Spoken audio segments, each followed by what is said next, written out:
السلام عليكم ورحمة الله وبركاته.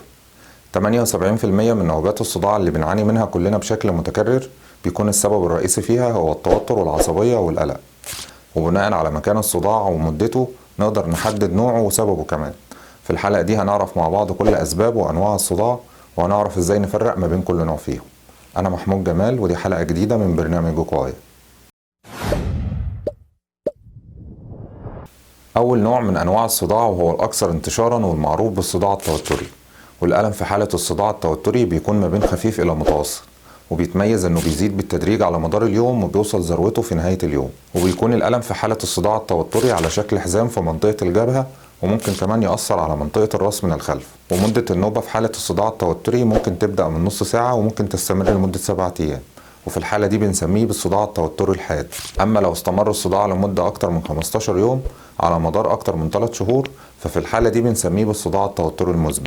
وأفضل علاج للصداع التوتري هو استخدام المسكنات الخفيفة زي الباراسيتامول أو الأيبوبروفين، وكمان استخدام بسط العضلات من الحاجات اللي بتجيب فعالية كبيرة جدا مع الصداع التوتري، ولكن طبعا بعد استشارة الطبيب. النوع الثاني من الصداع وهو أقل الأنواع انتشارا وأكثرهم ألما، والمعروف بالصداع العنقودي. النوع ده بيصيب 1% بس من الناس، والألم فيه بيكون ألم شديد جدا وبيتمركز في منطقة العين، وبيكون في جهة واحدة، وبيتشابه مع الصداع النصفي، وفي حالات كتيرة جدا بيتم الخلط ما بينه وما بين الصداع النصفي. ومدة النوبة في حالة الصداع العنقودي بتبدأ من ربع ساعة وممكن تستمر ل3 ساعات، وبتتكرر في نفس اليوم لأكتر من 6 مرات. وفي الغالب بيستمر الصداع العنقودي لأيام وبيختفي بدون أي سبب، وبيتكرر كل سنة تقريبا أو كل سنتين في بعض الحالات. واللي بيميز الصداع العنقودي إنه في وقت النوبة ممكن يحصل احمرار للعين أو نزول للدموع أو سيلان في الأنف، وممكن كمان يحصل ارتخاء في جفن العين. وأفضل علاج للصداع العنقودي هو استخدام جلسات الأكسجين لمدة 5 دقايق أو 10 دقايق، وخاصة مع بداية النوبة لأنها بتجيب نتيجة فعالة جدا وبتنهي النوبة بشكل سريع. النوع الثالث من الصداع هو الصداع النصفي، أو ما يعرف في بعض الدول بصداع الشقيقة. النوع ده من الصداع بيصيب 12% من الناس، والألم فيه بيكون في جهة واحدة من الوجه والراس. النوبة فيه بتستمر ما بين 3 ساعات إلى 3 أيام، واللي بيميزه إن الألم فيه أو الصداع بيكون على شكل نبضات، وبيكون معاه كمان رغبة في القيء وحساسية شديدة للضوء والصوت العالي. وفي عوامل كتيرة ممكن تزود من تكرار نوبات الصداع النصفي، ومن أهم العوامل دي بعض أنواع الأكلات زي الجبنة القديمة اللي بتحتوي على كميات عالية من الملح، وكمان أنواع السكريات الكتيرة زي الحلويات والشوكولاتات، وكمان اللحوم الحمراء وخاصة اللحوم المصنعة والمعلبة. وأفضل علاج للصداع النصفي هو تجنب المحفزات اللي بتزود من تكرار النوبات بتاعته، زي الأكلات اللي قلنا عليها، وكمان الصوت العالي أو الضوء العالي، وكمان استخدام العلاجات الموصوفة عن طريق الطبيب المتخصص قبل بداية نوبة الصداع النصفي بيقلل من الألم الموجود في حالة النوبة بشكل كبير. النوع الرابع من الصداع واللي بيعاني منه ناس كتيرة جدا وهو صداع الجيوب الأنفية. النوع ده من الصداع بيبدأ يظهر في بداية اليوم وبيقل بالتدريج مع نهاية اليوم، وبيكون الصداع فيه على شكل ألم في منطقة الجيوب الأنفية على جانبي الأنف أو أعلى العينين. واللي بيميز النوع ده من الصداع هو الإحساس بالألم في منطقة عظام الخدين والجبهة، وده بيكون واضح أكتر في حالة الميل الأمام أو في حالة السجود للصلاة. وبيكون في دايما إحساس بوجود إفرازات في منطقة الحلق صعب التخلص منها، وبيقل الإحساس ده مع الوقت وعلى مدار اليوم.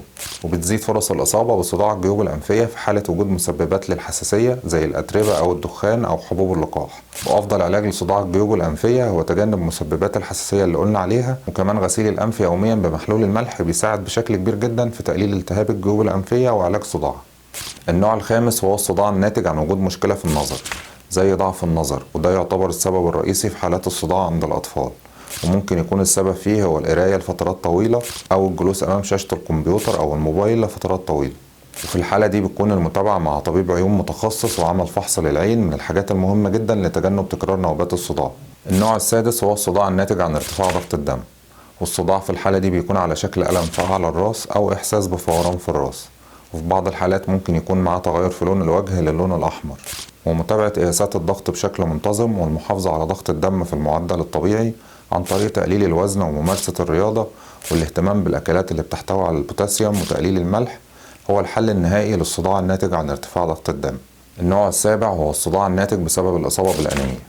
نقص الهيموجلوبين المسؤول عن توصيل الأكسجين للمخ وكل أعضاء الجسم سبب رئيسي للإصابة بالصداع، وغالبا بيكون معاه إحساس بالدوخة وعدم الاتزان والهبوط، وغالبا نفس الأعراض دي بتحصل كمان في حالة انخفاض ضغط الدم. النوع الثامن هو الصداع الناتج عن وجود مشكلة في عضلات الرقبة أو في فقرات الرقبة، وده بيحصل بشكل كبير جدا في الناس اللي بتسوق لفترات طويلة أو الناس اللي بتنام بشكل غلط، أو الناس اللي شغلهم بيعتمد على الأعمال المكتبية طول النهار.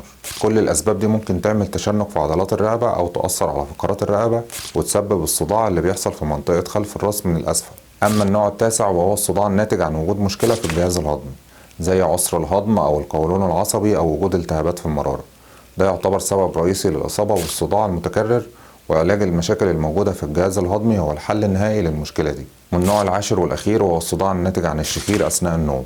في بعض الحالات ممكن يحصل توقف للتنفس في خلال فترة النوم بسبب الشخير، وده بيمنع وصول الأكسجين للمخ وبيسبب الإحساس بالصداع. وجود أي التهابات في الجسم زي التهابات الأذن أو التهابات الأسنان وكمان العدوى الفيروسية والبكتيرية ممكن يكون السبب في الصداع. في النهاية الصداع هو جرس إنذار من الجسم علشان خاطر ناخد بالنا إن في مشكلة. شكرا لمتابعتكم، والسلام عليكم ورحمة الله وبركاته.